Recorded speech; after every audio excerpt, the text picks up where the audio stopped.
He's going to hit. He's going to hit. Watch it. Is on. Hello, world. My name is Gerry Fialka. It's Valentine's Day, February 14, 2021. It's an honor and a pleasure to be here with Clinton Ignatoff and Duncan Echelson. Is that correct, Duncan? Echelson? That is absolutely correct. Okay, we're here for McLuhanMashup. And we also know that the word after McLuhan, we're trying to talk McLuhan and the world of uncovering the hidden psychic effects of human inventions in layperson's terms. But that word mashup can also mean metacognition or museum without walls. But I think we're going to mash up at the beginning here because Duncan, the D stands for dance. He's a dancer. We're gonna try to figure out if you can separate the dance from the dancer or the dream from the dreamer. So just to start off, I'm going to read from Marshall McLuhan's book, From Cliché to Archetype. Susan Sontag says, if the meaning of modern art is its discovery beneath the logic of everyday life, of the logic of dreams, then we may expect the art, which has the freedom of dreaming, also to have its emotional range. There are witty dreams, solemn dreams, and there are nightmares. Recently, Duncan, you described a dream to us. Could you recall that dream once again? Well, I have to preface it by saying that I've been with an intense Finnegan's Wake study group in Austin, Texas for now almost 2.5 years. And I've become more and more enamored of Joyce's writing and particularly the Finnegan's Wake.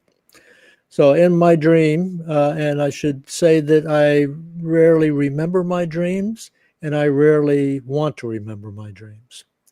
But in this particular dream, I woke, I had this thing about the title Finnegan's Wake, which the cognoscenti recognized there is no comma, there's no possessive in Finnegan's. And I decided in my dream that actually Joyce was referring to the people studying his book. He was telling everyone who is studying his book to wake. And if you know about Irish wakes, it's not all tears. It's drinking, it's dancing, it's celebrating life. So he's kind of using the imperative for the readers and the students of Finnegan's Wake. And he's also telling us that when we study Finnegan's Wake and enjoy Finnegan's Wake, that he is also Finnegan, the dead Finnegan, who when we discuss him and read him, we are waking him up and he can join into the party. So I kind of like that dream. You know, it's one I'll hang on to, and now Gerry's going to help me remember it. Yeah, that was beautiful because, you know, we're caught up in the new Adam Curtis film here, some of us, and boy, there's a total Wakian moment in the 3rd chapter where the Russian astronaut goes up and he burns up inside, and they for some reason they want to display the burnt body. It's like the open casket thing, and oh my God, it looks like this charred hot dog image they show for a few minutes in this news footage, which is real. And I was like, that's Finnegan's Wake. So when you have a wake in New Orleans or in Ireland, you party and you have the casket open and the whiskey bottle goes flying across the room, lands in the open casket, and whiskey, being the water of life, wakes up the guy from the dead. And he's like, well, in this case, in the Adam Curtis footage, you can't wake that guy up. He is burnt to a crisp. So very spooky. It reminds me more of that nightmare that a dream can be a nightmare, or what Sontag was talking about in Marshall's book. And then also someone I'm fond of is Jean Cocteau. And he said, it is a filmmaker's privilege to be able to allow a large number of people to dream the same dreaming together, and to show us, moreover, the optical illusions of unreality with the rigor of realism. So, maybe Clinton, you could start. What's this rigor of realism? We talked about this last night, objective reality. How do you define that? In your studies of Marshall, what is the rigor of realism or objective reality, or whatever I'm trying to talk about here? Well, I should start in the context of dreams. A good friend of mine is trying to give me tips on how to start lucid dreaming. And so whenever something weird happens, like a strange coincidence, I'm supposed to plug my nose and try to exhale. And if I'm able to pull it off, I got to realize I'm probably dreaming. So the first is to get into the habit of doing so, right? Build these little tricks, these little reality tests, right? Because, but if we assume that we're all awake right now, which I'm pretty sure we are, in that case, moving forward, if you want to get to objective reality, well, I'm dividing that between, the human world. What makes us human is us and our artifacts, our extensions, everything that we've done with nature to make it into a meaningful machine. Our whole environment as a machine of meaning and objects which have proper names and proper functions and improper functions, right? But everything, our entire civilization going back to stone axes and grunts, has been us building a shared collective dream world externalized in material that follows rules and has part names and is machinic and is logical and can get very complex. But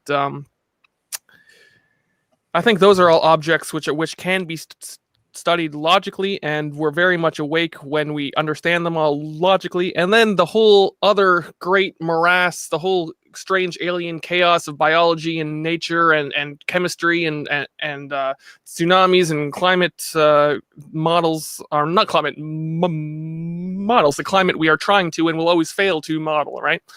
Actual physical reality and nature itself, heaven knows if that's even hospitable to consciousness or wakefulness, or if you can even classify it easily as objective, if being able to think of something objectively means you can wrap your head around it, because no one can really wrap their head around nature. Beautiful. Duncan, what's your take on these two things? What Glenn just said, in the rigor of realism and objective reality. Well, I am only sitting here because I have a heater on and I have coats and a scarf on.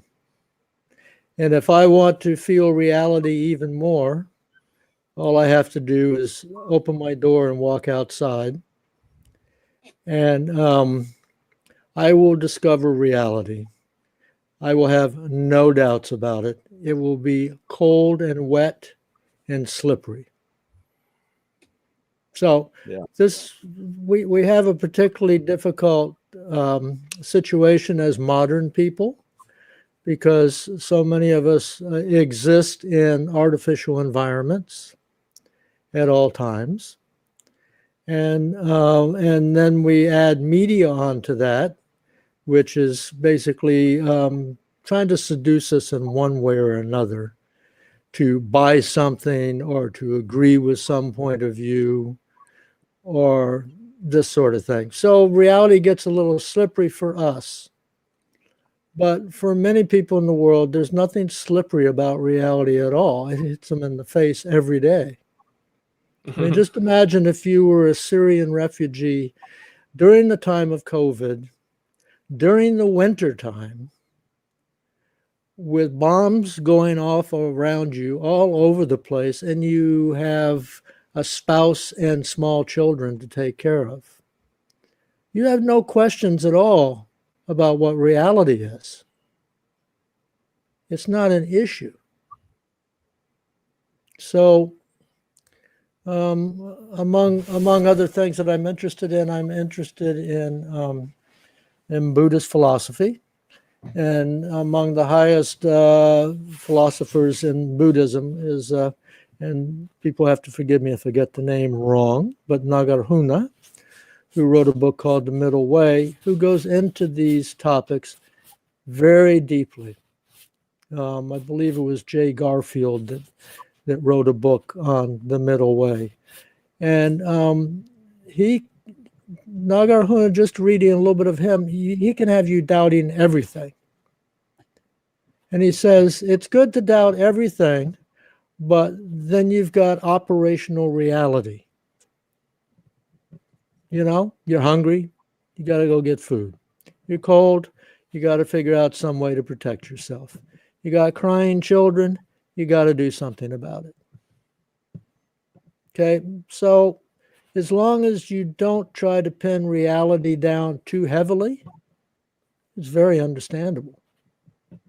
Unless, of course, you're caught up in a totally artificial environment, which unfortunately most Americans and many Europeans are. We live in artificial environments all the time. Okay? It's really well put, Duncan, and it includes Canadians too, which is where Clinton's in Canada, you're in Texas, and I'm in California. This is pretty cool. I really appreciate it, and we're all comfortable in our of operational reality and our artificial environments. But right. Well, I've spent the last 3 days making sure that it is as good a protective shell as possible, because, you know, it's going to be tomorrow morning is going to be 10 degrees Fahrenheit, which is an extraordinarily low temperature here. I think the high during the day is going to be like 20, and then it's going to go down to 4 degrees the next morning, and that's extraordinary.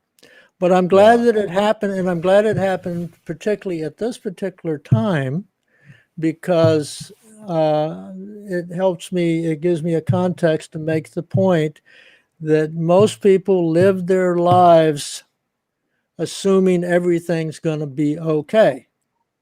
Yeah. And instead of doing what I consider the rational thing, which is to take the extreme possibilities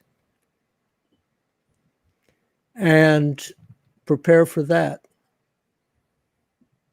So I believe it was the last time I experienced this. My wife and 3 children were out in the countryside. We had what's called a silver storm, an ice storm. All the trees are covered with ice. You can't go outside because there's ice everywhere.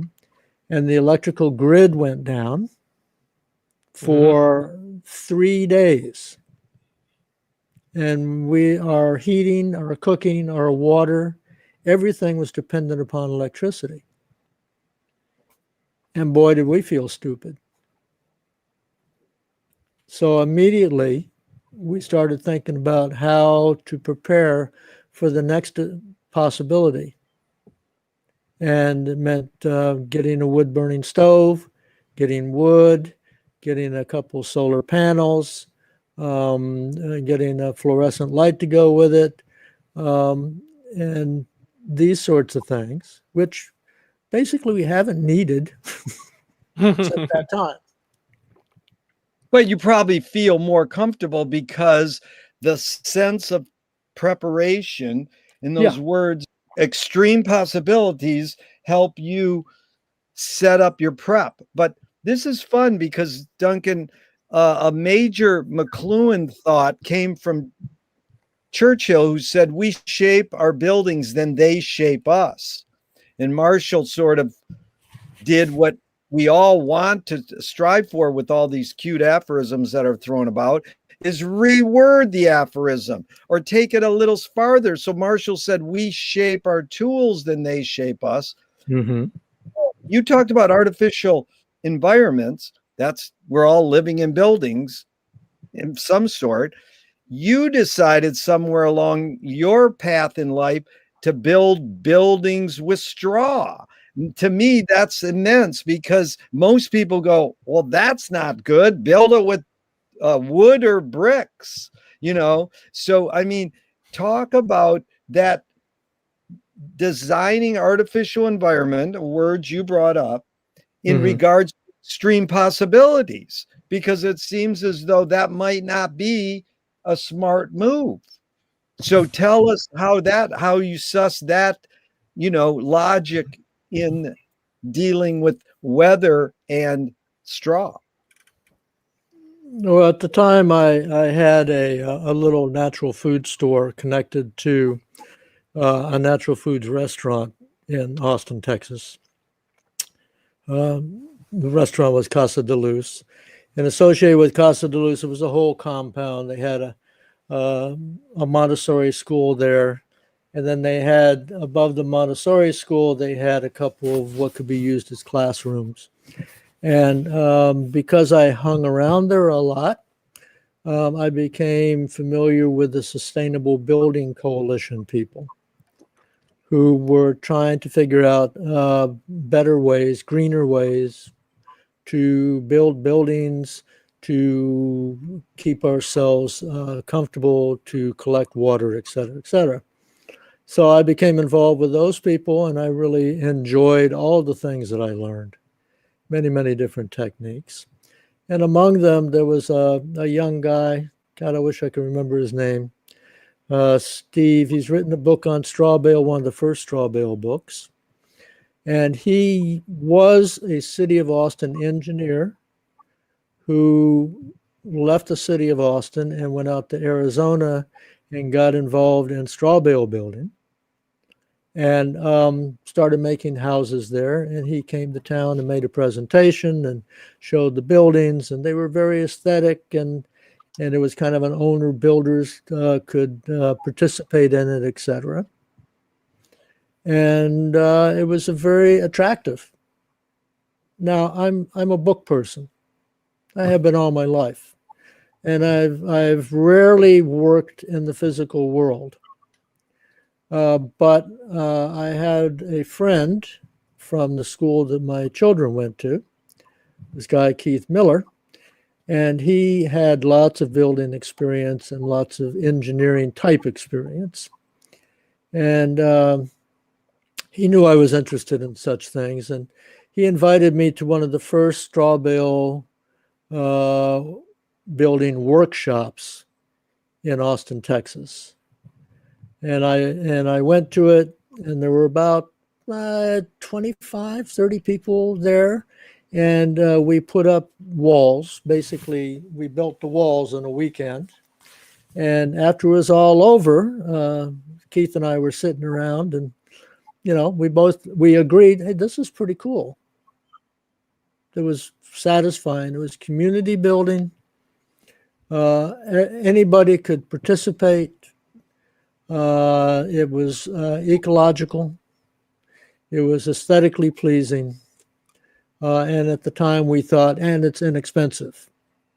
That was our fallacy right there. But anyway, we agreed that we would go ahead and start a building. And actually on our place where my wife and I lived, we needed a second building. So that was our first project, 950 square foot straw bale building.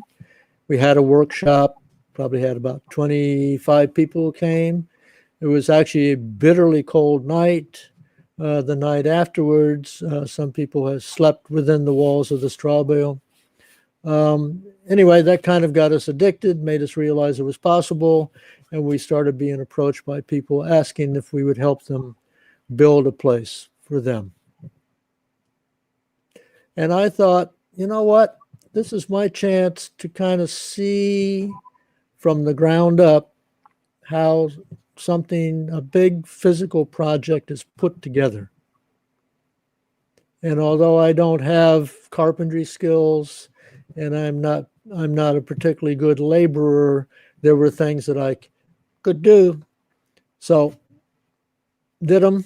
I found it very satisfying. I learned what walls were about, windows were about, doors were about, electrical was about, plumbing was about, how it needed a septic system, how it needed some sort of water system. And so when people approached us, I was kind of what I called the walker and the talker.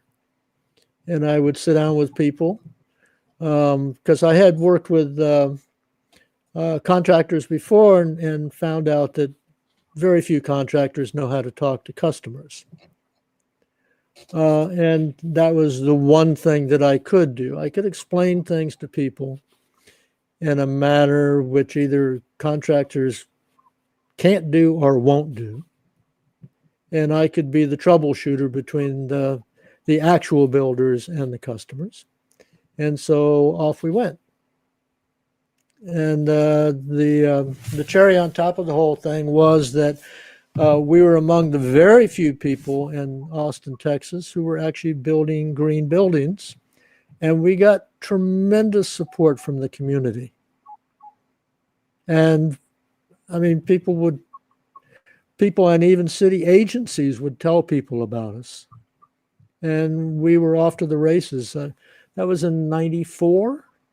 And I pretty much was doing that continuously until about the middle of '99. I had my mother and brother had some medical problems and I had to step back. So that's a long answer to your short question. No, that was really good. It reminds me of what. Are you guys hearing the echo? I heard just a skip. Okay, so anyway, Clinton, reminds me of what you approach the mechanics of the computer. You know, Duncan similarly got into learning the mechanics of building a house, and you say, I want to learn the mechanics of how a computer is made, how a cell phone is made. And he used two words that pop up a lot in our McLuhan probing is ecology and sustainability. I learned early on that media ecology is a form of sustainability. It's choosing to understand the behind the scenes making. How does that parallel, Clinton, with your pursuit of why you wanted to learn, you know, how to build a computer and know? Yeah, go ahead. Yeah, no, there's many parallels to be drawn there, and certainly living in a house that you yourself have had a hand in at that level would certainly inhere you, would habituate you within that house, I think, to a degree that of belonging and appreciation. First of all, just emotionally, that would be unparalleled, really. It's interesting when it comes to sustainability. Fully appreciating and understanding the material, because if we go back a bit about perhaps what we might call that idea of having a sense of security, of being prepared for the remote disaster, right? So sure, I remember when the heat would go out and we have to pull out the kerosene stove, right? This sort of thing. Being prepared for all those eventualities, as rare as they might be.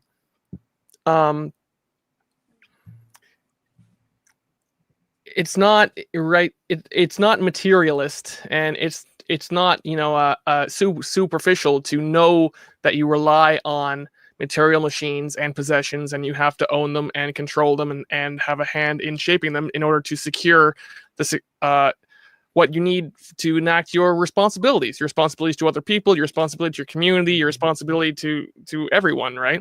You got to take care of yourself before apply your own oxygen mask before helping the person sitting next to you. This is a metaphor that I always think of. And understanding your tools, whether it be your house or your computer, gives you a sense of its use and when it's no longer of use. And perhaps this is more applicable to computers because they're so esoteric to most people who own them and use them, is they slow down, and like your poor communicative or exploitative contractor, What do you do when your computer is slow? You go hope that you've got someone you can trust who can either fix it up again and not try to rip you off in doing so, and or someone who's not just trying to sell you a new one with bigger numbers on the box. Hey, this number is twice as big as the last number on that box that you have no idea what it meant, right? Oh, this thing's ancient, right? When you don't understand your own tools, you've got no basis for appreciating them, comparison, right? That's when everything becomes all socially constructed, and your connection to your society is sort of much more vulnerable and perhaps disempowering than it could be, right? So these are all the things that came to mind. Now it's interesting because I just have a really pragmatic, practical question. How does Texas deal with building codes for buildings people are going to live in of a certain size that are made through unorthodox construction means by non-licensed contractors, Duncan? Well, thank you very much for asking, Clinton, because I've got some interesting answers. I would be so bold. Actually, I'm out in the countryside, and we did most of our early construction out in the countryside. But the city of Austin, Green Building Department, was really encouraging us, and they invited Keith and I to come help develop a straw bale building code. Oh, wow. And ourselves and an architect that we knew, and actually two architects that we knew, went and sat down with city people, including this guy who was the head of the code department at that time and was noted for being a real hard ass. And I forget how many, I think we had like 6 or 7 sit down meetings. And we actually were really realistic, and they were like, I forget which code it was. I think it was the California code. California was talking about a code, and they were thinking about taking the California code, and we basically told them, no, it's too lax. We want straw bale building, but we want it to be practical and not dreamy. It's got to, we want this stuff to stand up and do its job. And we got one of the first city codes in the country. That's fantastic. That's a great way to tell yourself. There was some history behind us. There was, and I think still is, a place in town called Max's Pot, which is short for Maximum Potential Building Systems, which was a center established by a couple of architects, including one architect professor. So the city had some experience and some knowledge of this stuff. But it worked really well. And then I'm going to continue my answer, because then you run into the problem of, well, how did you get this stuff financed? Well, we had a woman that we knew from the Waldorf School. Keith had been on the board of directors at the Waldorf School, and we had some children there for a couple years. And this woman and her husband had very little money, and they were just determined to build a straw bale building. And we said, go find somebody. And she, Jewel Piety was her name, she went around and she went and talked to the local bank, which at that time, what was the name of the bank at that time? That's changed names a couple of times. Anyway, they talked to the banker, and the banker said, I like this idea, but you got to find a mortgage lender that will get behind this. And then he said, I think I know the guy you should talk to. And gave her the name of a guy who was in New Mexico. He had a mortgage broker's license in New Mexico and Texas. And he became interested in it. He worked on it. He assured her that if the bank would give a loan, that his bank would buy the loan. That's how it works. You get a builder's loan. You build the building, and then the bank turns around and sells the mortgage to a mortgage broker facility. As in many things, once you get one bank to do this, then you just leverage it. The next time you go to, if you have a customer that doesn't have that bank in territory, then you tell the customer, well, Jewel Piety got her loan. Jewel and Dwayne Piety got their loan through this bank, and this guy was the mortgage broker. And so it multiplied a little bit. So, oh, that's really interesting. I'd like to actually just draw another parallel. When it comes to establishing, for instance, building codes, a great deal of computer software, by necessity, needs to be interoperable.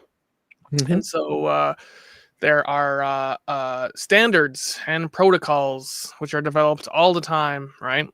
Right. Often by private consortiums of corporations who then all try to pay each other off to get their own special thing in there and buy each other off, right? There's ISO and all the official regulatory bodies that create standards. Governments, I mean, unless it comes down to like financial security and whatnot, right? You wouldn't even want a government to be involved in something as arcane as computer software, because everyone in charge of, no one who works in the government would be able to even tell one way or another, right? It's really fascinating just to think of the overlap there, because when it comes to this, establishing an abstract form of standards or of codes, which then need to be laboriously, now you need inspectors, you need audits, you need all this sort of things on the substructure on which we all collectively are building to rely on as our mediated environment. Regulation of that stuff is essential. So I think it's good to be a hard ass in that regard, at least if the standards are written properly, right? These are the facets of law which are important, which sort of don't get spoken about in favor of, alarmist stories about criminal law or whatnot. So it's more interesting, I think, to think about applied rules and regulations with examples like yours. So thank you. Yeah. And I should mention that building codes are mainly what they're trying to do is they're trying to get the homeowner's house not to injure the neighbors. Mm-hmm. That's really what it's about. It has nothing to do with efficiency and sustainability or any of that stuff. It's purely defensive. I want to switch to Mr. Fialka, because I want to bring his field, and I'm in this case I'm talking about the field of movies and music, because most people, consumers of movies and music, have no idea how it's done. It's completely mystifying them, and they get sucked into some ridiculous crap because they don't know how it's made. But Gerry's been involved in movie making for decades now, and I'm sure he appreciates a lot of the tricks, but is relatively immune to them because he knows how it's made. So you want me to answer a question or just ramble on? The answer is I do. I want you to tell me how your knowledge of how movies and music are made has affected your perception of movies and music, and how it shall we say, sculptures your point of view when you look at naive people who all they see is what's on the screen or what they hear coming out of the speaker. And they think, oh my God. Really great question, Duncan. No one ever asked me questions, so I get away with murder and all this. I would say it boils down to being a kid in Flint, Michigan, in looking at TV. So, the funny thing is I was raised more in front of a TV than a reading. And I think that books are way better than movies and TV. Sorry, I'm making value judgments. But, I was raised with watching Wizard of Oz every year on TV. And so not so much being aware of how it's done until a lot of boomers had this happen. Their parents start documenting their lives with what's called home movies. Mm-hmm. So I have footage that I shot that presaged my love of Louis Buñuel's, Salvador Dali's film in the 1920s called Un Chien Andalou, where they got a close-up of ants crawling out of a guy's hand. Yeah, I'm very familiar with that No, movie. and it's just, you know, the most important movie in the history of my movie making life. And there I was with my dad's home movie camera once in New Mexico, just zooming down on an anthole, totally out of focus. And somewhere the footage is on archive.org, because all 8 hours of our 50 years of home movies is on archive.org. Anyone can watch it. So then I go to college and I start studying modern art, how to look at modern art. And then I'm in the midst of Experimental Film Festival, the oldest in the world in Ann Arbor. So I mush abstract art with experimental movies with my love of experimental music like Frank Zappa, and it all get mushed together. So then I figure out, well, this is how it's made, but I'm more swooped into what it's doing to me, what Clinton said earlier there just a few minutes ago, emotionally. So how did this all make me feel? I had a community of people sharing it.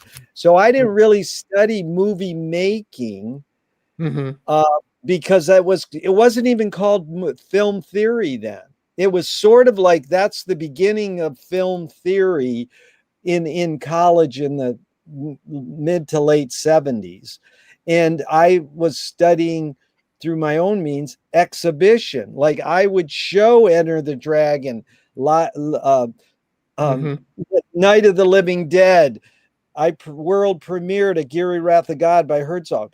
So then after 40 years of being in California, because I supposedly moved here to work for Frank Zappa and enter the movie business, I started making a feature film about 3 years ago, and I'm really happy with it.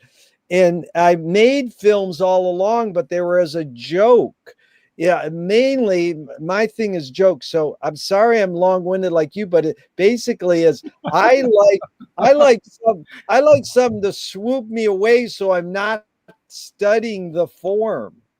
You know, I want it to I want to get swooped into the movie or the music, so I'm not figuring out what kind of beat is that or what kind of camera angle is that. So my wife Susie started being a theater critic for the local underground newspaper, and we started going to theater right down the street.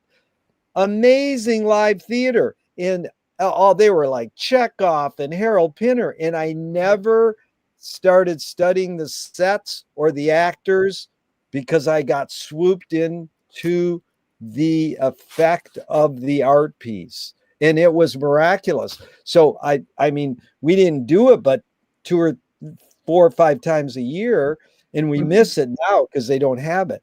So it is funny how Susie's turned to making films herself now. So she's so much aware of the camera angle, lighting, and all that. And I'm still like, I rather read about this stuff than see it. I don't want to watch. Like I'm trying to watch the Adam Curtis film, and after 15 minutes, I'm like, I just go to the Guardian review of it and read 400 reactions to the film. So I guess I'm more of a literature and live dialogue person, but I've learned how to talk about music and movies and make it. But it's all mine is sort of like, how can I get away with murder? One of our co-producers on my jazz funk music series was, you can't just take shit and throw it on the wall and expect it to stick. And I go, I do it all the time. But I'll boil it down to this. Peter L. Berger said that his book with Luckman, Social Constructions of Reality, came out in 1966, was like looking through keyholes and reading other people's mail. So, both of you just brought up construction. And I thought that was interesting. You were, and there it was, social construction, because I know, Duncan, that book made an impact on you. And there it is. How and why my movie interest is, I'm looking through keyholes, Right. like framing devices. This guy told me yesterday, great McLuhan person, said, I'm a movie person. Who'd you grow up watching? He goes, John Ford. And all you can think of is John Ford's Searchers, supposedly one of the greatest films ever made, in the framing device. Here's the camera, and it goes through that door, that barn door. So you learn all these little techniques, but it really goes back to McLuhan saying, D.W. Griffith, who invented this thing, feature film, had a copy of Charles Dickens in his back pocket, and all the history of cinema is filming plays. And so I was going to ask, how did you get into Peter L. Berger and the social construction of reality? How does that interface with this, like what the words Clinton used so well, drawing parallels, because that, what you asked me about, is a social construction of reality. They're trying to film reality or sing reality. So, I mean, what attracted you to that book, and what'd you get out of it, Duncan? Well, I've always been interested in behind the scenes. Yeah. My mother was a little community theater type person, and she got me involved in some community plays, minor parts and things like Wilder's Our Town and other plays that I can't even remember. But I always enjoyed watching the people put the sets together and, rehearse their parts. And then there was the performance. And of course, the performance was supposed to be the result of all this elaborate preparation. Okay. So it interested me right there, the contrast between the people who were involved in theater and the people who were out in the audience that had no theater experience. Mm-hmm. And, I lived in a colony. I lived in an oil camp on the island of Aruba. And there was a very small community, and everybody was very concerned about who had what job. And, it was a small town controlled by a corporation. And I've always been fairly good at making friends with all kinds of people and learning all kinds of things that other people don't seem to see. And to be blunt, I had the advantage of being a male, and guys were allowed to do stuff like that. Yeah. I could go places and do things that none of the girls could do. Yeah. And then I had in my family, I had one sibling. My brother was Down syndrome. And I got to kind of see a little bit about how the community would treat people who were disabled in one way or another. So I became very sensitive to all this kind of stuff. And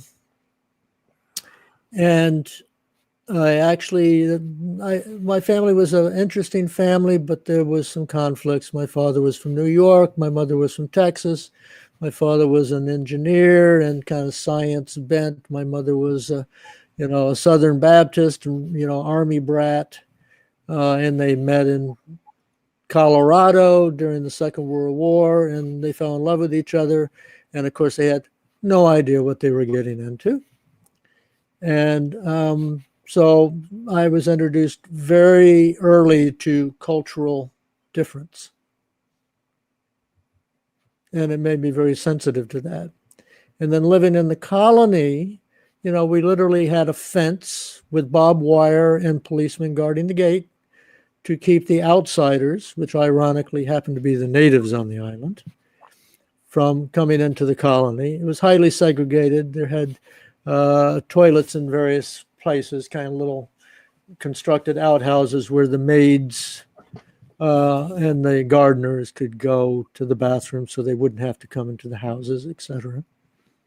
And being a kind of unruly, not terrible boy, but definitely unruly and an inquisitive boy, as soon as I could, I and my friends would leave the colony and go out to the seaport and consort with the sailors and all the various people who were out there. And so I became even more aware of cultural difference.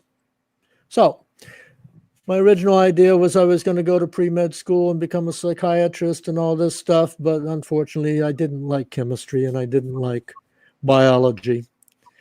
And one way or another, I was an undetermined, I think they had undeclared student for a while. And then this was the 60s. Got involved in the anti-war movement and got involved in the integration movement at the University of Texas. And one way or another, wandered into the sociology department.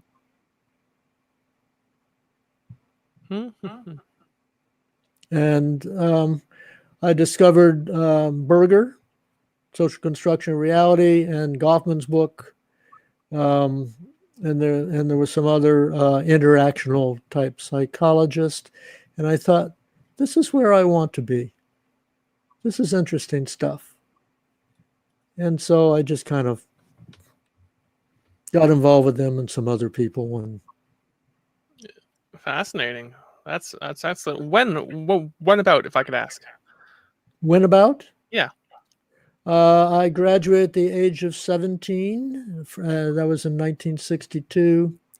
That was from the island of Aruba in the Cerro Colorado High School, and went that next September to the University of Texas at Austin and entered there.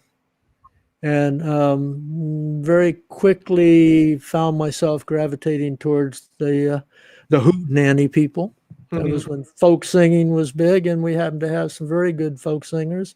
Among them, Janis Joplin was singing in the group, and a writer, performer, Paul St. John, who's gone on to continue. He did a lot of work with Mother Earth. If Gerry may remember those folks.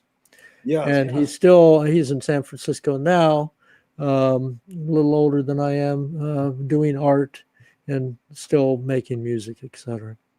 So anyway, the folk singing group were a very attractive group, and they had really good parties. No doubt.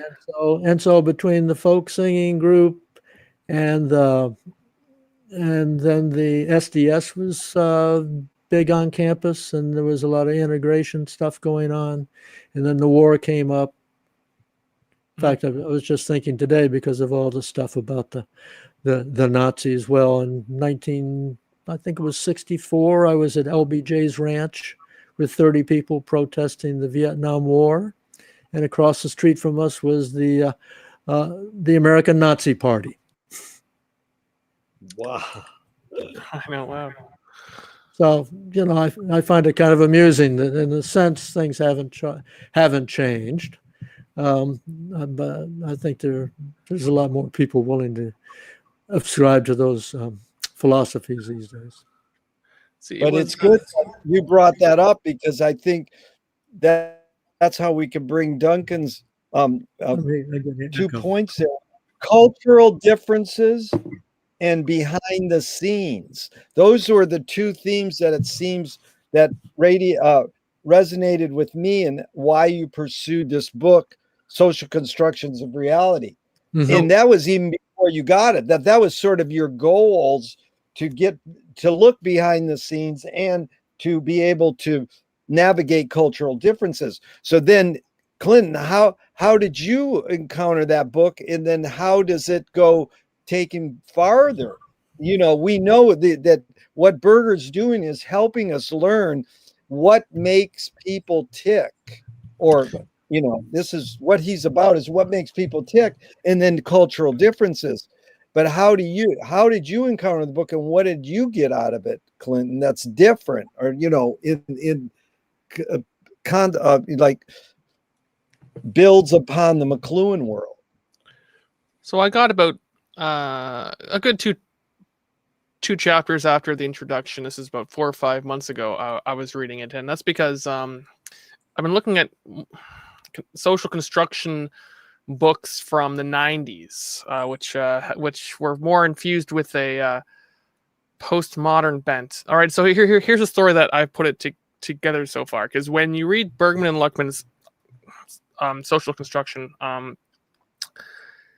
they say, there's a whole bunch of German philosophical baggage. This is how they open the book. There's a whole bunch of baggage in the sociology of knowledge that comes from the German scholars who innovated the field, going back to German idealism and all this stuff that is not going to suit the American frame. So how do we do an American, or a proper, say, even multicultural, how do we examine the sociology of knowledge in a way unburdened from philosophically positively defined theories about what reality is, right? Mm-hmm. We want to start from a place where we know what reality is, and we're going to go look at everyone else like they're a primitive, right? We have to, abandon our own, sense for the sake of methodology to, go find how people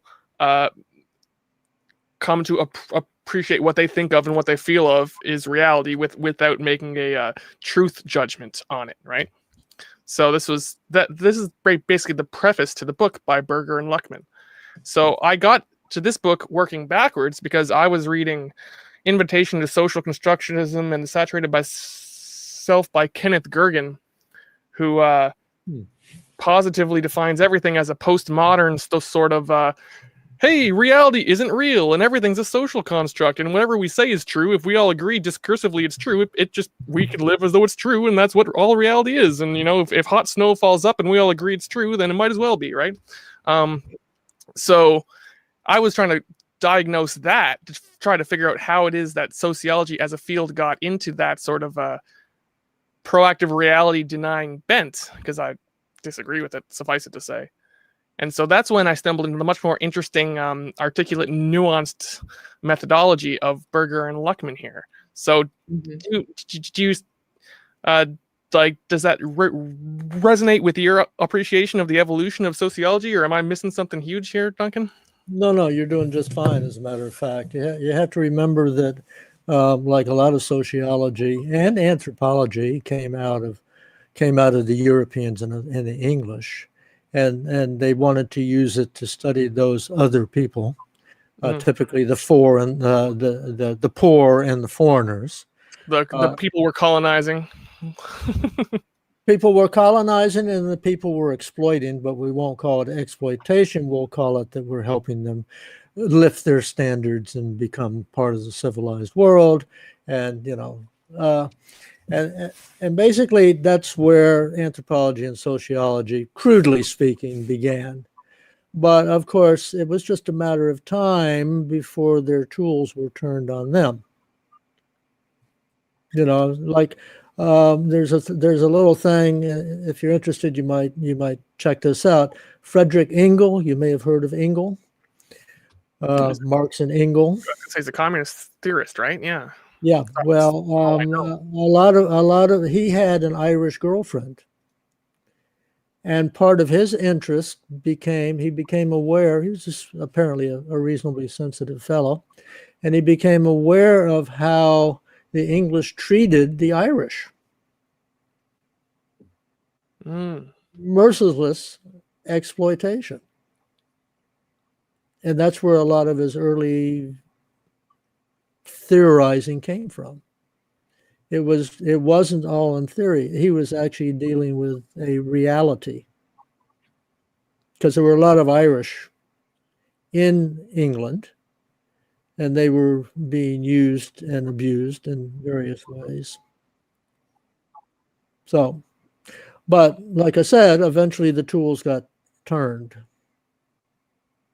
And I'll bring up another story. This is going to seem really oblique, but if you ever want to read a fascinating little book, it's called The Social History of the Machine Gun. Let me see if I can, let me get it from my shelf. Mhm.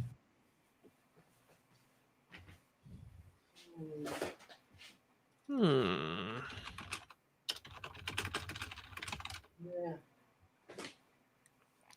Let's see here. I can't lay my hands on it quite that easily, but basically the book says the machine gun was developed, and the original use of the machine gun was basically to kill native peoples. And it was considered, I mean, the idea of actually using a machine gun, and that in the beginning it was like the Gatling gun, and it was used to destroy Native Americans.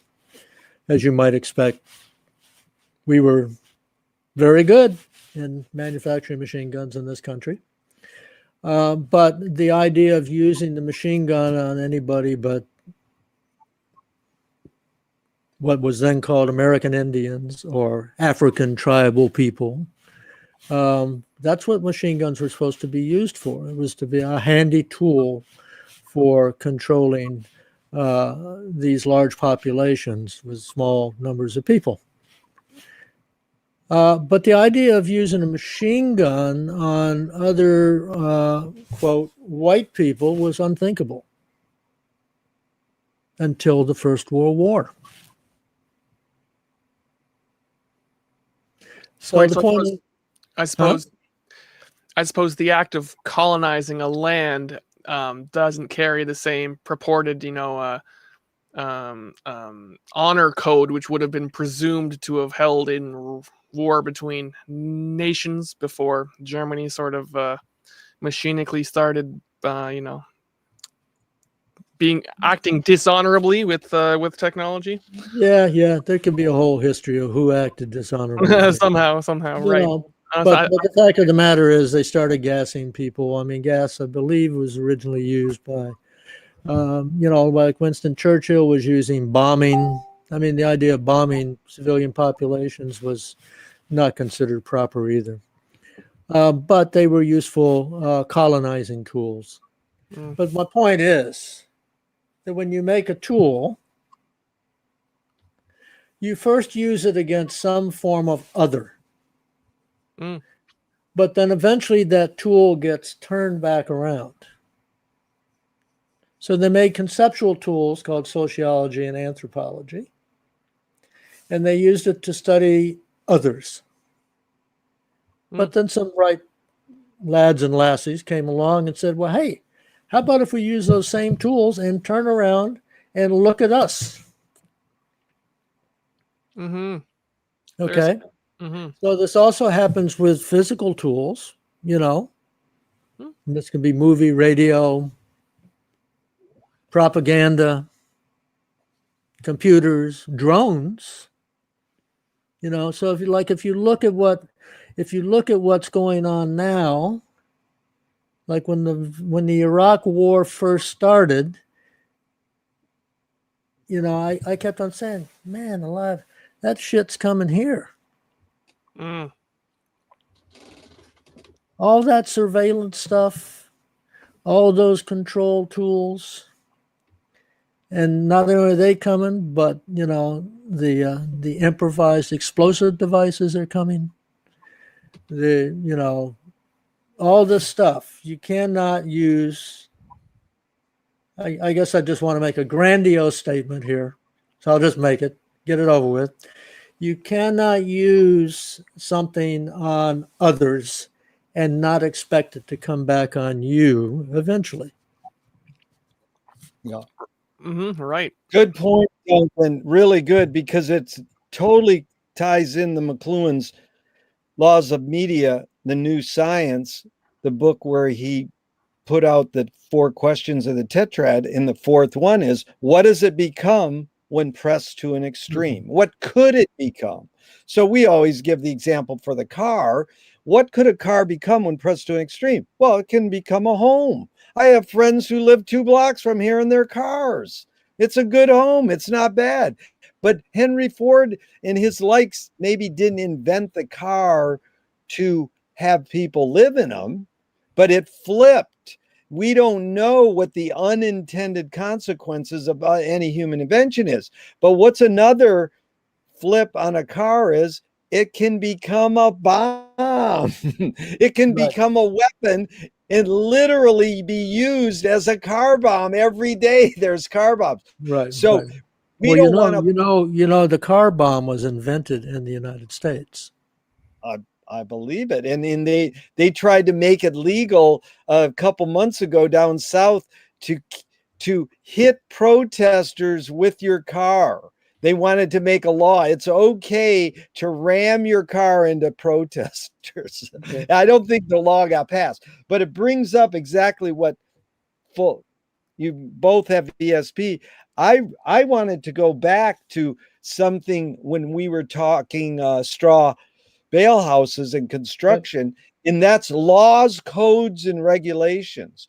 Right. Why is it when any human invention comes along, whether it's sociology, anthropology, religion, car phones, cars, pens, spoken word, printed word, bulldozers, that probably immediately they go, we got to make a law about this. Okay, don't say that word in this classroom, or don't build the building that way. Here's the laws you have to. It's like any human invention seems to have this thing where you have to have a law, you have to have a rule about the invention immediately, and you can't anticipate the unintended consequences, which you brought up, Duncan. It can turn on you the intention of the invention. Why are we building this? Why are we building sociology? Why are we making anthropology? Now it's going to turn on us. Well, maybe that's good, maybe that's bad, not making a value judgment. So any thoughts on why is it that humans have to have laws on their inventions? Well, there's two reasons. One is to protect various industries. Yeah. Okay. So I'll give you an example. Take the hairdressers, for example. Now, it's not that complicated to become a hairdresser. But, it takes talent. And there are some dangers. You use the wrong chemical on somebody's hair, hey, it can be a problem. So there's the two usual reasons are to protect the industry. If we don't license hairdressers, architects, engineers, acupuncturists, there's going to be too many of them. Okay. So usually, or I won't say usually, I'll just say in many cases, it's the people involved in the activity itself that demand licensing. Yeah. Because they're afraid that too many people will enter their field and that will water down their earning potential. And that some people will enter their field that are really not qualified, that will cause great damage to the public. And so we need to make sure, it's kind of like coding. We need to make sure there are minimal standards. Basically, what licensing tries to do, it doesn't try to say this person is an expert at their job and they're always going to do a good job. What most licensing really says is, we don't think they'll kill you or injure you. We've checked them out. They have some training. Yeah. And they have to meet certain standards or we'll take their license away from them. Yeah. So, and there are some real practical, I mean, in the beginning, I've been in a number of fields where I haven't had to worry about any of that stuff because there were so few of us and we affected so few people that, basically governments didn't care. Right. Okay. But when it grows to a certain extent, the some governmental level wants to get involved. One, because they can make money off of it. Two, because they can protect the public. Three, because they can protect certain industries. You know, like the chiropractors and the doctors have been fighting for a long time, and there's a fight that goes on between the acupuncturists and the chiropractors, and there's a lot of need to delineate fields. Like right now in Texas, at least the last time I looked, I haven't been involved in a while. Last time I looked, a chiropractor could stick needles in people and call themselves doing acupuncture therapy with very little training. They could do it in 100 hours or maybe even less than that. Whereas an acupuncturist, a person who's purely an acupuncturist, has got, I believe it's 2,200, 2,500 right now. Okay. Yeah. So there are legitimate reasons, but it usually takes a certain threshold to get the attention of the authorities, to where the authorities say, hey, you know, we need to do something about this. Like, you know, from the early 60s, LSD was not illegal. Right. Okay. And people were running around quite freely. And that happens with the newer designer drugs and psychedelics, even now. But after Larry and the boys kind of went, hey, guess what? We're gonna change the world. Look, the authorities thought, what the fuck is going on here? We got to do something about this. Well, you got to see it in Adam Curtis's new film. He does the whole thing of the guy who invented Valium and what it did, and then they sort of suppressed that a little, and then he just came out with opioids. But what was your second one? Because I'm curious, Clinton's reason why we have to have laws, but you said there were two to protect the industry, and that was deep. You went into a lot of facets, but did that include number two, or what was the other one, Duncan? The second one is actually to protect the public. To protect the industry and to protect the public. Yeah, that's good. To protect other people. Yeah, other people. It's kind of like, you know, you can use the building code. It's roughly analogous. Yeah. The building codes are to make sure that, you know, the house is not going to fall down and that it's not going to cause any high risk. Obviously, houses burn and they burn their neighbors' houses too. But you're trying to keep one house from injuring the other houses. Yeah. And there is a legitimate thing there. You know, you have to have an acupuncturist who knows what he's doing. You have to have doctors that know what they're doing. The irony is that so many doctors, you know, do terrible things and they get reprimanded, but they keep their licenses. Oh, yeah. But Clinton, what do you think? Why do we have to have rules? You go into yours because, you know, now we got gig economy and these guys just take over and do their own thing. And it's always been that way. If you want to learn gardening, you went and hung out with the gardener and you learned his tricks and techniques. But, you know, you're from a different generation, but you've studied all these important books as well, Clinton. Why do you think humans have to put laws on their inventions? Well, physical reality has ground rules that constrain us. The laws of physics, let's say, you know, mortality, the need for hunger, all the things that we need to, you know, secure against for, you know, in order to live and to do stuff.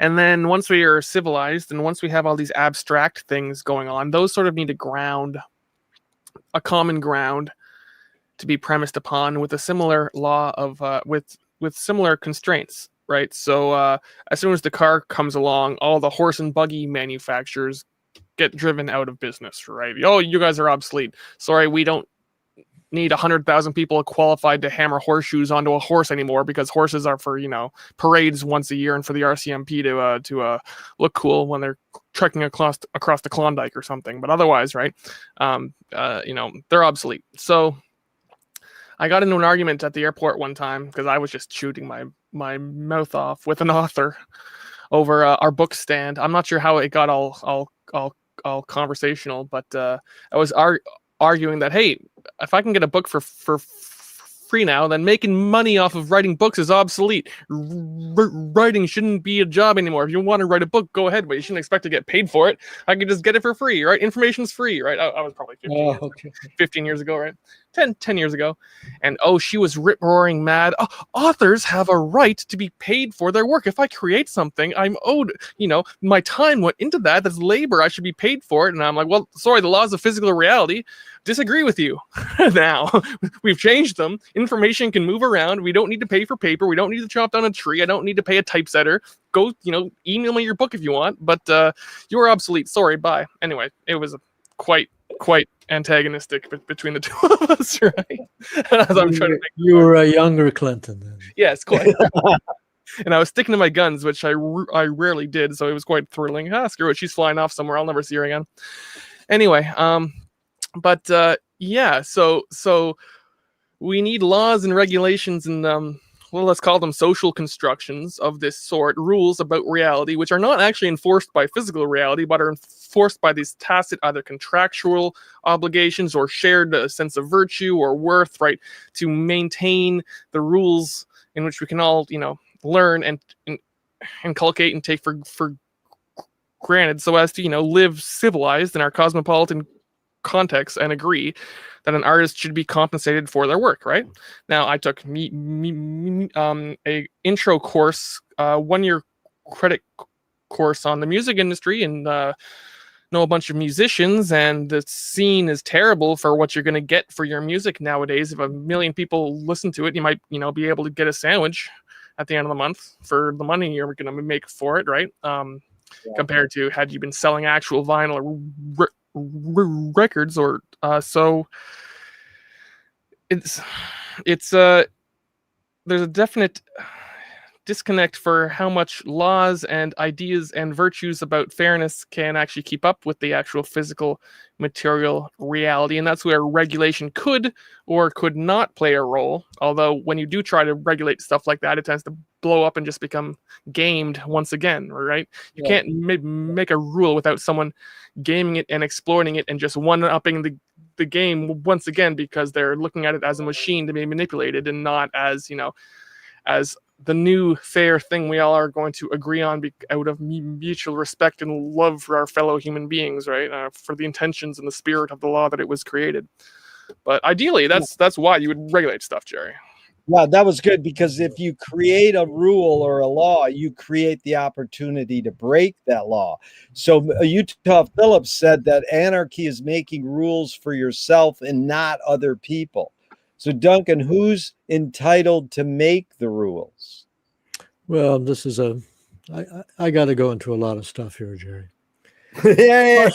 First of all, the reason that we need laws and regulations is because large groups of people started living around each other.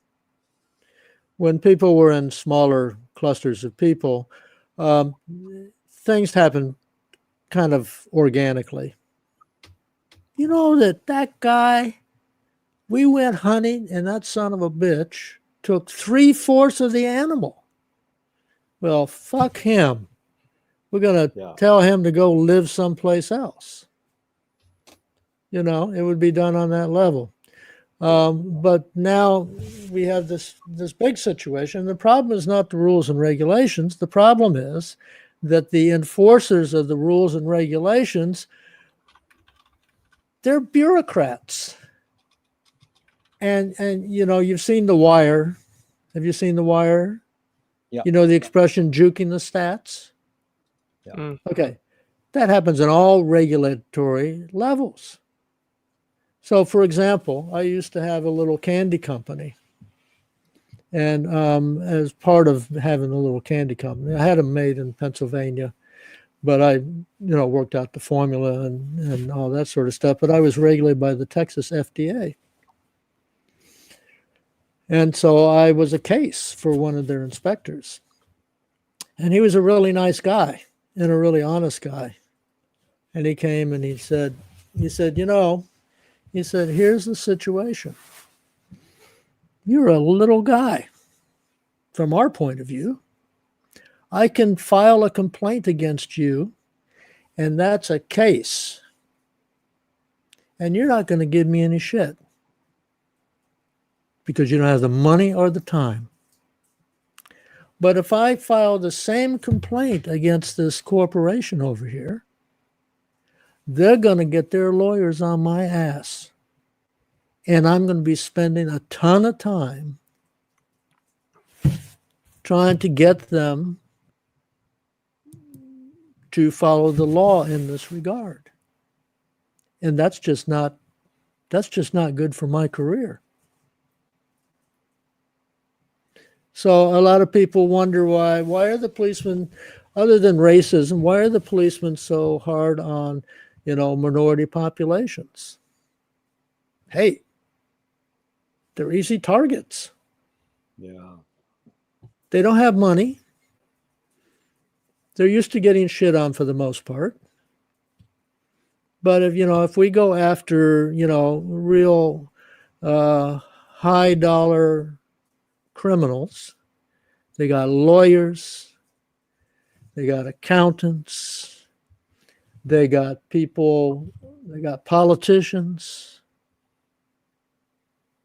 So the problem is not necessarily that we have laws and regulations. The problem is how the laws and regulations are enforced. You have to have laws and regulations. I mean, you talk about the car, of course, in the car, what really happened after cars started coming around and killing people, they didn't go after the cars. They went after the jaywalkers. They invented a term called jaywalking. That's right. And they said, you've got to cross the street in these two lines and at this particular time. And it was a big campaign to get people to stop jaywalking. So anytime I think that's an excellent example for McLuhan people. That's an example of a technology and how the technology shapes the society. Yeah. Very good. That was good because I was researching a big essay on the motorized scooters and before COVID for over a year. And it was in that era or in that time period where they hadn't made all the rules yet. Mm-hmm. So they were getting away with murder. Literally, a scooter could kill someone. And so that's a really good point what you made. But we'll toss it into Clinton's corner now. Clinton, is the system broken? Well, let me in regards, you get the question in regards to the inventions. Now, is the system broken? In regards to inventions, you see, we use a machine metaphor to describe society. It's kind of like that what's that band, Argent? Nice, very nice. Yeah, all of us in the same device. The clockwork system, and then you look for systemic problems or whatnot, assuming that there's this machine which exists like a psychological meme which media has installed in all of us. And this is exactly the meat and potatoes of all of Adam Curtis's documentary is what is the theory of mind that each one of us is projecting onto all the strangers at large who we see as archetypes, or we see as clones, or instantiations of someone we can easily psychoanalyze in some cynical way if we're going to other them, or whom we can empathize with if we're going to accept them as one of our own tribe, right? And this we're all working this one giant machine of rules and of laws and of actual real physical tangible technologies. And if that's the system, of course it's broken, but it's never worked. I mean, there never was a free hand of the market. There never was, there never has been a system which was not, burning oil and sending noxious smoke out of the tailpipe as the vehicle of society was limping forward. All right, so I mean, yes. Well, that was good. You got Duncan to laugh. Duncan, back in your court, is the system broken? Definitely challenged, but I agree with Clinton. That's always been the case. Yeah. But I will have to say, no, it's not broken. And I say that for a very practical reason. I have grandchildren. Yeah.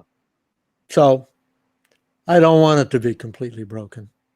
And I think that the one advantage, the one thing, and it's kind of where I put my stress in almost everything that I do is, I don't know if this is, I guess it's acceptable on YouTube.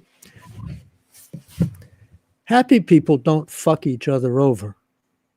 Right. And the problem is we got too many miserable people. Yeah. And they want a dog to kick. Yeah. And so, getting back to the beginning of this conversation, the Finnegan's Wake dream. Now, I don't think we can get the whole world reading Finnegan's Wake, but we can work on things to where people can realize that there are ways that they can, shall we say, get high and dream and enjoy with other people. And of course, people need basic food, shelter, et cetera, et cetera. But happy people don't need that much.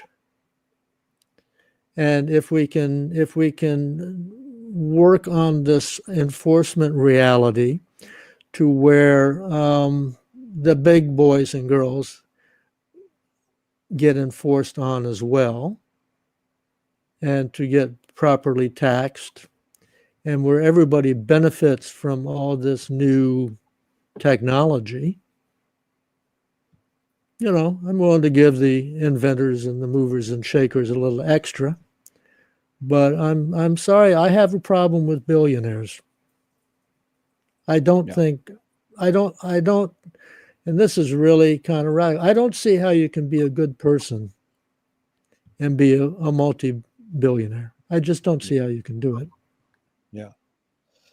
It's a challenge. It's a good question, Duncan, and it's a big challenge on division of power and money. But let me throw this way, because we asked for 90 minutes and we've done about 90, but we can carry on a few more moments if you are willing. Sure. And Sure.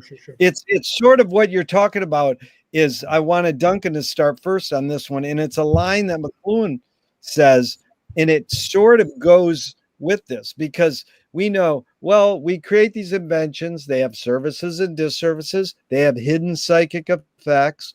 It's our job to study how they shape our behavior so that we can cope with what we don't like about them. So we're going to cope with money because it caused billionaires. We're going to cope with cars because it caused, the earth to die or whatever. We're going to cope the disservices of our inventions, because we're not going to get rid of cars. We're not going to get rid of telephones. Right. We're not going to, so we're going to try to cope with them.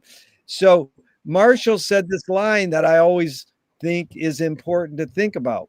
If it works, it's obsolete. Just what's your gut feeling about that line, Duncan? Well, my gut feeling is he's just saying that there's something else coming along. So don't get too satisfied with what you got right now. Yeah. Okay. So that's my gut feeling on that. Yeah. No, that's good. What about you, Clinton? If it works, it's obsolete. Yeah, it sounds like a tacit condemnation of busybodies who need to keep fixing what's not broken. And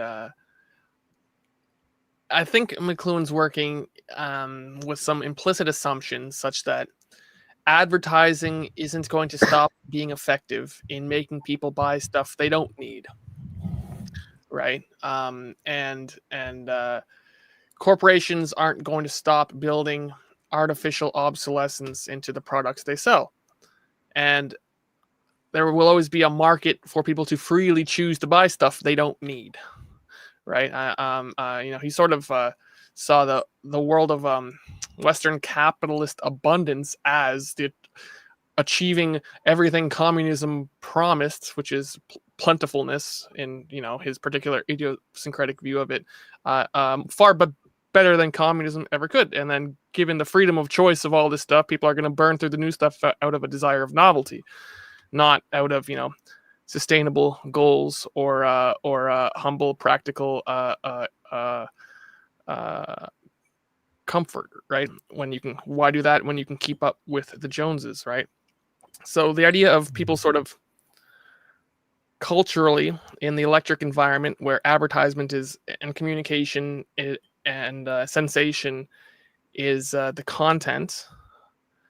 I really like your question. Sorry if I can go off on a tangent. I like your question to Gerry, Duncan, regarding the differentiation between people who understand cinema and people who let the raw sensation of the spectacle of it sort of Right. take them over. The naive viewer. Yeah, the naive, and of course, we're all children, right? We're all born children, and we all grew up watching The Wizard of Oz and fell directly into Oz, right? We weren't evaluating, the quality of the matte painting that they all fall short of bonking their noses into right before the camera fades out, right?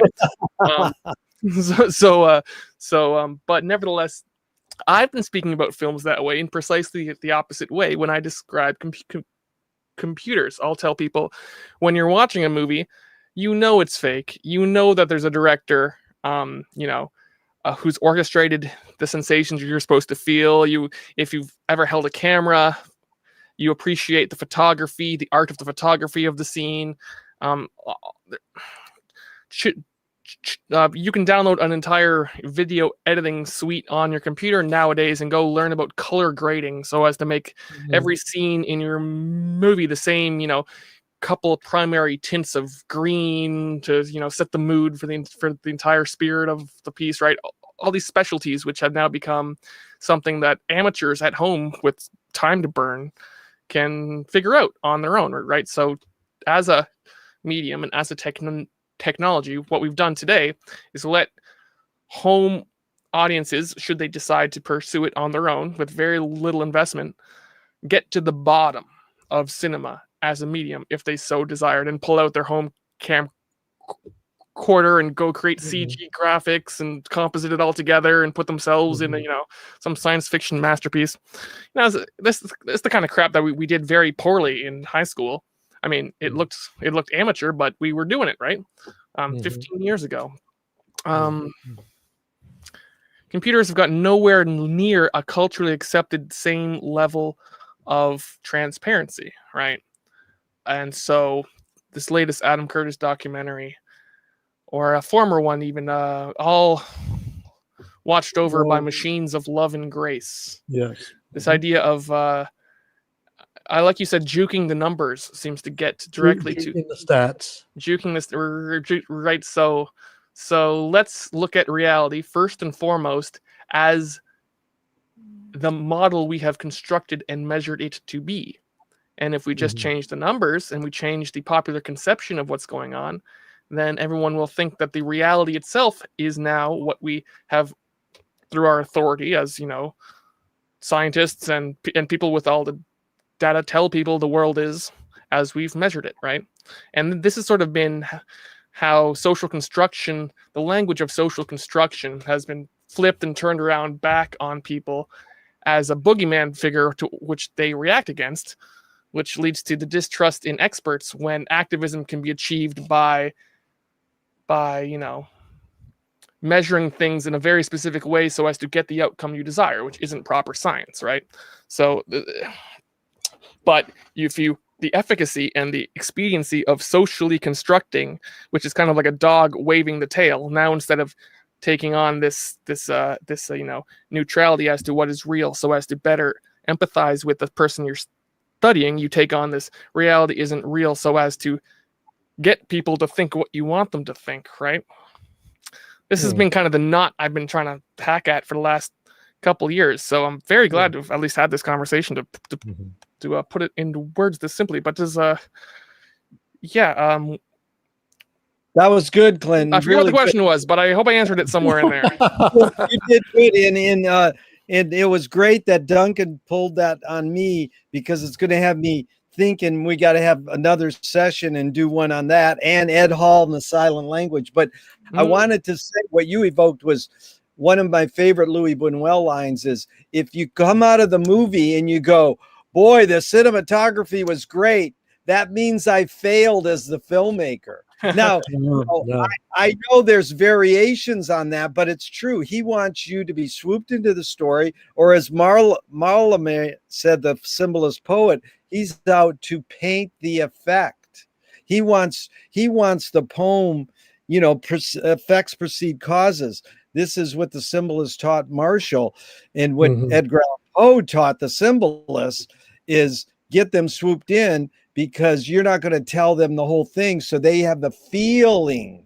That's right. You don't buy a Lexus because you saw the ad, the TV commercial. You buy it, and then you see the TV commercial and go, that's who I am. The effect precedes the cause. But if it works, it's obsolete, as one of my favorite McLuhanisms, because when I was a kid, I invented one. If it works, break it the American way. So that's like, we need to. So my big thing is the next thing. You guys can react to it, because I love Duncan's. Okay, I've got a number of things to say. Oh, okay, but let me just finish it with this: is conflict the human condition? Because that's what I'm saying. If it works, it's obsolete. Meant to me that conflict is the human condition, in that if everything works, then we're not really humans. We can be happy in dealing with the conflict. So go ahead, Duncan. Yeah. Well, I wanted to go back to a little bit here. Yeah. First of all, I think it's important to recognize that a major thing that has changed happened in the mid-70s. And what that was the money boys, I call them the money boys, those are the power and money boys, realized that they could stop increasing people's salaries if they extended easy credit. Yeah. And they also realized that they could make money at both ends. They can save money by not raising salaries, and they can make money by giving easy credit and then charging interest when people can't pay back because they don't have the salaries to pay back. And then they can use their advertising and all their gadgets and the keeping up with the Joneses phenomena to get people into greater and greater debt. And of course, this is going to be the actual thing that is going to bring about change. The problem is I don't know if it's going to be good or bad change, but it's going to be change because there are too many people in too much debt with no possibility of getting out of debt. And so far, the money and power boys have been able to convince many of these people that the problem is other people that are kind of in their same situation but look a little different. and have a little bit different values. In other words, they've been extremely successful in diverting people's attention from what's going on. Okay? So until we can make progress on those problems, if we make progress on those problems, we can solve this without a major collapse. If we can't make progress on the problem of too many people going into ever and ever increasing amounts of debt and too much advertisement dividing people against themselves instead of understanding what's going on, if we can't make progress there, it will ultimately just be collapse. And God knows what that's going to look like. Yeah. Okay. So that's one area. The other area I wanted to come back to was the area of looking behind the curtain. Now, as I told you, I was involved in community theater, and I've been involved in just a little bit of theater since then. I think the last time I was probably 30 years ago. And I also, my then wife and I were lucky enough to be schooled by a videographer, a very high level videographer in Dallas, Texas, whose daughter was in kindergarten with one of our children. And I don't know why he decided to do it, but he said, "Hey, you want to come to my studio and see what I can do?" We said, "Sure. Let us come." And we went there. I think we spent about 2.5, maybe 3 hours with him and watch him rearrange reality over and over in many different ways. And as I told my wife, when we left there, I said, I cannot trust any images ever again. Zero. And as a result of that, I occasionally really make a lot of people angry because they'll show me some image and I'll go, "That's been photoshopped." Yeah. That's Photoshop. That's bullshit.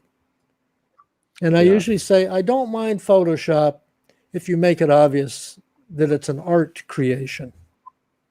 But when you Photoshop something, if you take some young girl and you make her more beautiful and you take all of her stuff away and make her perfect, that's just fucking nonsense. You're making people crazy. And nothing drives me more crazy than on Facebook. I'll have somebody I know, and they'll put something up there, and they'll go, "This is so beautiful." And I really have to restrain myself and say, "I'm sorry, that's Photoshop work." Yeah. There's nothing like that in the world.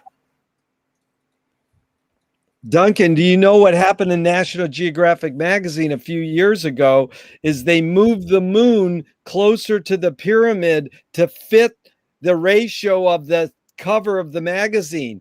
And then people go, "You're National Geographic. You moved that," because most people didn't catch it and someone caught it. And they resign and they go, "We'll never do that again." Well, good. Have you ever seen that Earl Morris book on the?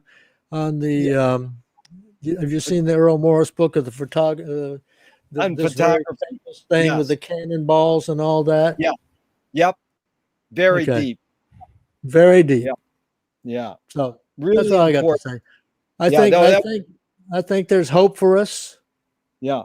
I think there's hope for us, but we're going to be very damn lucky. To make that hope come true. We got to stay happy and hope. And Clinton, if you have any closing comments, or Duncan, go ahead. I was going to read a little thing to wrap us up, but I would love to hear any closing comments or ideas or thoughts from you two first. Yeah, that's brilliant. What you said, Duncan, about Photoshop, and just once you appreciate the way that a mediated image is manipulable. It's hell, people are going off the deep end now. I say that out of personal experience. There's a time a few years ago when I was just first grappling with all this media ecology, and largely is because I was discovering, you know, flagrant lies and abuses in mainstream contemporary newspapers, like about esoteric internet events that I lived through because I'm a nerd, that were misrepresented totally for partisan hack purposes, just to slander people, whatnot for political convenience. And I mean, this just throws you into a, well, if newspapers are going to lie about all the stuff I know about, what the hell are they telling me all the other stuff, right? And I mean, this is probably the number one problem in America right now. But as soon as everyone can agree on that front, and then as soon as you drill into a specific issue, that's exactly when the fireworks start, right? Because no one can agree on any particular interpretation of any specific event, but in general, we can all agree that reality is melting and people are failing to meet on common ground or common narratives or whatnot, which is why my approach has been to start with the indisputably boring aspects of reality, which people have lost touch with, such as movies are just people like a silly guy in a costume standing on a film set, or computers are just machines blinking lights, ones and zeros. There's a movie that just came out that Gerry was very gracious and helped me get a screening copy of, A Glitch in the Matrix, and it's simulation theory. This idea of all these very intelligent people, otherwise intelligent people, believing that computers, by simulating reality, have actual universes and worlds inside of them, and thus, therefore, cannot our world itself be a simulation, right? And they're basically just recreating questions about, does heaven exist or what have you, except in entirely circular terms, which are recursive to the point where they think this is possible that my video game characters are alive because, and I mean, right? So when you fail to appreciate even the boring aspects of provable physical reality, when people lose feel or touch for the boring, obvious, objective stuff, and then they start questioning whether objective reality is real, that's when they're real suckers for whoever it is who wants to manipulate them, right? I would make them take their clothes off and I would throw them outside in the ice and snow. And then ask them if they want a different reality. In other words, to come in where the stove is and put clothes on, or if they think it's just a simulation. Yeah. Yeah. Go find the exit if you think it's a simulation. Yeah. So that's good. That's fantastic. Okay, Duncan, do you want a closing comment, or you're just going to sing Frank Zappa's song, Take Your Clothes Off When You Dance? No, I'm going to sing my favorite song, but I won't sing very much of it because my voice is not very good. Row, row, row your boat gently down the stream. Row, row, merrily, merrily, merrily, merrily, life is but a dream. Row, row, row your boat gently down the stream. Merrily, merrily, merrily, merrily, life is but a dream. In other words, people are taking stuff too seriously instead of just looking around. I mean, I'll be dramatic. We live in the Garden of Eden, and we should start getting good at it instead of thinking that we're, living in some sort of hell, which of course we are also. But, just by the way we treat each other and the way we use our resources, we can at least turn our lives for the better and people around us a little bit better. And if we have a larger impact, hey, that's good too. Yeah. Like I said, I have grandchildren. I would like to leave the planet confident that they will, be growing up in a pretty good world. That's it. That's right. Yeah. Duncan, thank you so much. And Clinton, thank you so much. It's been wonderful, and I hope to do it again. Marshall reworded Browning's great line. The poet Browning said, "Our reach should exceed our grasp, or what is heaven for?" Mm-hmm. Since Clinton just brought up heaven, and your comments were heavenly. Marshall said, our reach should exceed our grasp, or what is a metaphor? So this is the reinvention that we do here at McLuhan Mashups. And in closing, this is a line from Cliché to Archetype. The whole of Finnegan's Wake, including the title, is paradox, based on what Joyce considered humans' greatest invention, the mirror of language, the magazine wall of memory and all human residue. So it is, we're always changing that McLuhan mashup to McLuhan mirror up, or McLuhan memory up, or taking from James Joyce, McLuhan's magazine wall up. Thank you, gentlemen. Finnegan's Wake.